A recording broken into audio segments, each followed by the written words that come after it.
and gentlemen, for 2,000 years, the American and Christian communities were not just at loggerheads, they were not just antagonists, they were enemies. The Christian religion came into the world claiming something called replacement theology. Replacement theology argues that Christianity replaced Judaism, that whatever theological claims Judaism had in terms of what it could teach the world, this was superseded by the New Covenant and the New Testament and the prophecy of Jesus Christ. And some of the greatest church elders fomented a lot of anti-Jewish agitation, which had fatal consequences for our people. There was nothing so frightening as for a Jew to hear that some priest was going to give a rabble-rousing speech in his Polish shtetl, in his town on the Iberian Peninsula. Nothing was more frightening than a Christian religious message that could foment a terrible and fatal attack against the local Jewish community. I don't want to harp on that because I want to speak about this incredible transformation that has taken place since 1962. It's that recent. In 1962, the greatest of the world's popes, Pope John the 23rd, who saved Jews during the Holocaust as papal legate in Istanbul, called the Second Vatican Council. And the first thing he did was absolve the Jews of the charges of deicide. He said that the Jews are not responsible for the death of Jesus Christ. You need to understand how serious a charge that was, because no nation in history has ever been accused of trying to kill God. I mean, that is the most serious charge the human mind can even conjure up against another people, that they are possessed of such demonic power that they could kill the deity itself. The first thing Pope John the 23rd did was absolve the Jews of that charge. The second thing he did was reach out globally to Jewish communities. And he was followed by great, monumental, epoch-making popes like John Paul II, and including Pope Benedict XVI, who I had the great honor of meeting in Rome 2 years ago in the summer. I'm a radio host in the United States. I have the anomaly of always seeing myself, a Jew, defending Pope Benedict against all the Catholics who criticize him on the American airwaves. But we in the Jewish community adore Pope Benedict. He's a phenomenal friend of the Jewish community. He's been to synagogue 3 times over the past 6 years, which is more than most American Jews have been to synagogue over the past 6 years. Phenomenal friend of the global Jewish community. When he met me, he could not have been warmer, more gracious. He deeply enjoys meeting rabbis, and he could not be more respectful. But the true friendship of the Jewish community with our Christian brothers and sisters has emerged with 80 million born-again Christians, evangelical Christians in the United States. 1 out of 5 Americans is a born-again Christian. I don't know if the Israeli public understands to what degree evangelical Christianity plays a formative role in American politics, in American culture, in American society. I'll just give you one thing to think about. In the year 2004, George W. Bush was the most hated man on the face of the earth. No Israeli prime minister has ever been hated as much. And that's saying a lot, okay? 1 million people marched against him in Madrid. 1 million people marched against him in Paris. 1 million people marched against him in London. In the 2004 presidential re-election against Senator John Kerry of Massachusetts, his goose was cooked. He was finished. He had not a chance. The war in Iraq was going poorly. He was being accused of having fought the war for oil or to protect his father's honor. The economy was not all that strong. And he won the re-election based on the support of 80 million born-again Christians who are largely dictating the direction of the world because America is such a superpower. Now, you need to understand, evangelical Christians love the Jewish people, and they especially love the state of Israel.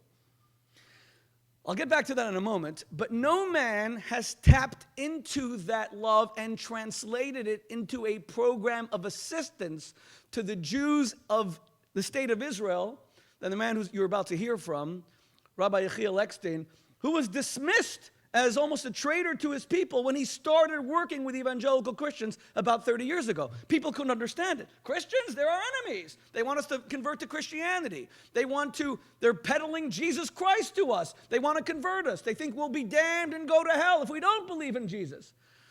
Rabbi Eckstein took phenomenal criticism. He was ostracized by his own community. And today he has seen his vindication as the foremost Jewish philanthropist in the entire world. Rabbi Yechiel Eckstein, quite simply, gives out more money to hungry, poor, dire, straight Jews than any human being alive. He's distributing about $100 million a year. That is money that comes from evangelical Christian lovers of the Jewish people. Now, a lot of people say to me, and by the way, Yechiel, you have my respect, because yesterday, I didn't even tell you this, I had a meeting yesterday with a few Israeli leaders, and they were debating whether they should take money from the fellowship, Rabbi Eckstein. Rabbi Eckstein is one of the great heroes of the Jewish people alive today. And one of them said, but there are ads saying that Jews in Israel are hungry. That Jews in the United States, there are ads saying that Jews in Israel sometimes don't have clothing. And I looked at them and I said, that's what bothers you? That there are ads that Jews are hungry? Or the fact that Jews are hungry? What really bothers you? You would rather that we neglected them in favor of portraying something false? We Jews aren't perfect. We have our challenges. I don't want to be perfect. I don't believe in perfection. I believe in imperfection. I think one of the main things that my Christian brothers and sisters can learn from us Jews is that they insist on the perfection of Jesus Christ, and we Jews insist on the imperfection of Moses and King David and Abraham. All of our biblical heroes are completely imperfect. You know what happens when you have a perfect standard by which you have to live up to? No one can understand, for example, why 1 out of 3 American women is on an antidepressant. 1 out of 3 American women is on Prozac, Zoloft, Paxil, the miracle drugs of our generation, and 2 out of 3 men are on Viagra and Levitra. But one out of 3 women is on Prozac, Zoloft. How could this be? And no one can understand it. Time magazine dedicated a cover story to the issue of female depression in the United States 2 summers ago, because the most successful, prosperous nation in the entire world has 1 out of 3 of its women who are more successful than ever before. There is no battle of the sexes in America. The men lost. 3 out of the last 4 secretaries of state were women. Women now account for 60% of college degrees in the United States. Women have almost achieved parity in earning power in the professions. And if you're a high school teacher in the United States, you know the boys can't keep up at all, not just in subjects that women used to dominate in, like literature, but even in male-dominated subjects like mathematics and the sciences. Why are women so depressed? Because we tell women they have to be perfect. Never in history have women been punished for undertaking the 2 most natural processes known to humanity. 1, eating, the other, aging. I'm a marital counselor. A woman came to me a few weeks ago, and she starts telling me that she was molested by her uncle when she was 13, and because of that, she went through a promiscuous streak. And she's telling me that she had like 70 lovers, 70. She's revealing her entire intimate life to me, and then I look at her and I say to her, and how old are you? And she looks at me and says, how dare you? The chutzpah. How many men have you been with? 39, 40? And how old are you? The chutzpah. Perfection leads to unhappiness. I don't want a perfect Jewish society. I want a human Jewish society. And we human Jews, we have Jews who are successful, we have Jews that are hungry, we have Jews that are healthy, we have Jews that need an incredible institution like Rambam. It's one of the great lessons that I share with my Christian brothers and sisters. Because I just wrote a book about all this called Kosher Jesus, shameless plug. My wife had one of them somewhere. I'm going to give it to you. I was going to show it to you. I wrote this book because I'm a great believer in the Jewish-Christian relationship. And it's very important that we Jews share with our Christian brothers and sisters the Jewish origin of Christianity. The Sermon on the Mount, which was said about half an hour north from here, Mount of Beatitudes, near on the Sea of Galilee, the Kinneret, the entire Sermon on the Mount, the most famous speech of all time, is taken verse by verse, line by line from the Torah. When Catholics celebrate the Eucharist of wine and wafers, this was the Pesach Seder of Jesus having the 4 cups of wine and matzah. Who is Mary Magdalene? She's Mary Migdal. What is Capernaum, Kfar Nahum? What is the Garden of Gethsemane, which is one of the holiest Christian places in the world? Gethsemane means Gat Shmanim. It's an olive press. Jesus was hiding there the night before he died when Roman centurions were searching for him. And I deal with all this in the book.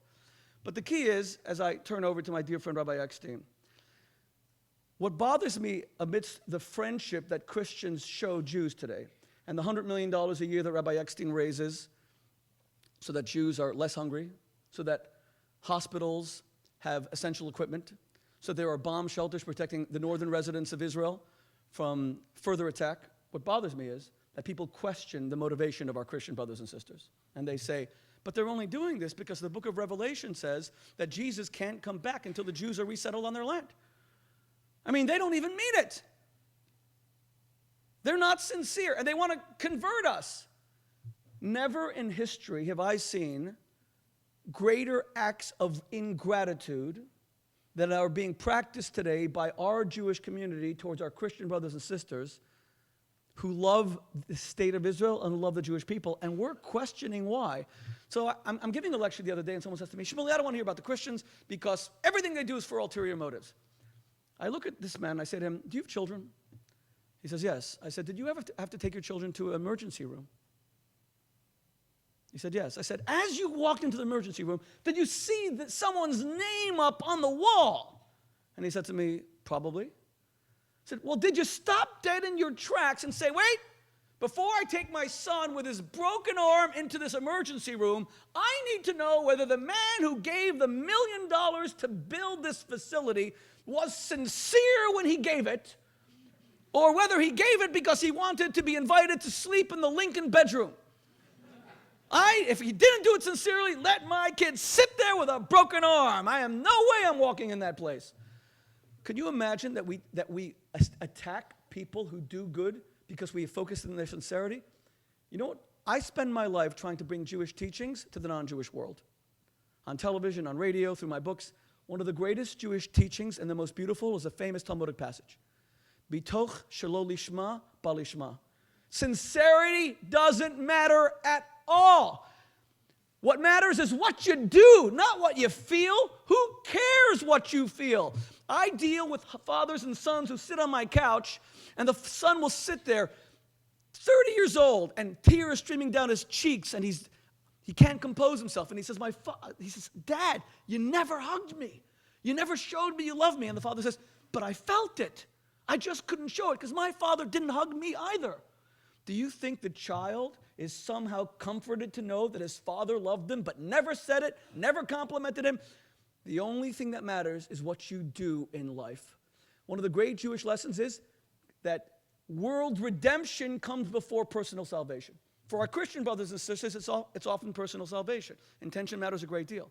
For us Jews, the community matters much more than you do. Whether there's a Rambam hospital matters much more than what your intentions are. By the way, I do believe our Christian brothers and sisters are completely sincere. They love the Jewish people. They love the state of Israel. They lobby the United States Congress every single day for America to support Israel. And you need to know how ugly it is out there towards Israel. I was a rabbi at Oxford University in England for 11 years. If you want one place that hates Israel, come and spend a couple of days in Oxford. We would bring Netanyahu to speak. Netanyahu, you should know, we support the PLO. 1,000 students chanting. We brought Sharon to speak. We brought Rabin to speak. We brought Peres, peacemaker. They tried to enact a citizen's arrest against Prime Minister Peres when I hosted him for atrocities in Lebanon. Peres! Israel, it's brutal out there. Christians love us, and it's a new relationship, and we should welcome it. And we're not here to examine people's motivation, and their motivation is sincere, but even if it's not, you do the right thing because it's right. That's why I also want to acknowledge there are philanthropists here from all over the world. Some of them are Israeli, some of them are the United States, some of them are from Europe. They give their money and their time so you could have this incredible hospital.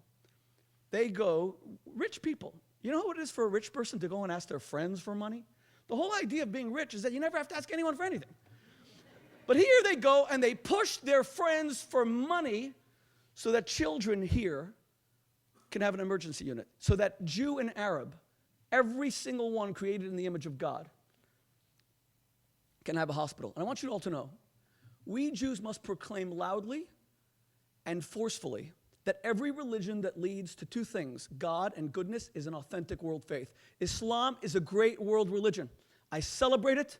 I hope my Muslim brothers and sisters take their religion seriously. When I was the rabbi at Oxford, we had the top students from Arab families around the world who send their kids to study at the university.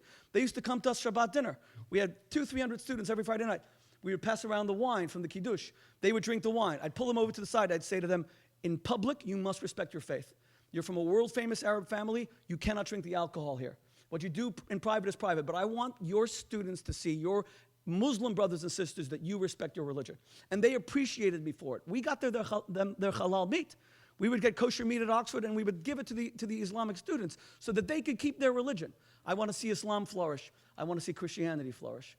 Christianity is a great world religion that is doing innumerable good throughout the world. No, for all the criticism that we bring against Catholics day and night, in America, Catholics have become punching bags in the media. And now Catholic institutions are suing the White House and the United States government. It's never happened before. 47 major Catholic institutions.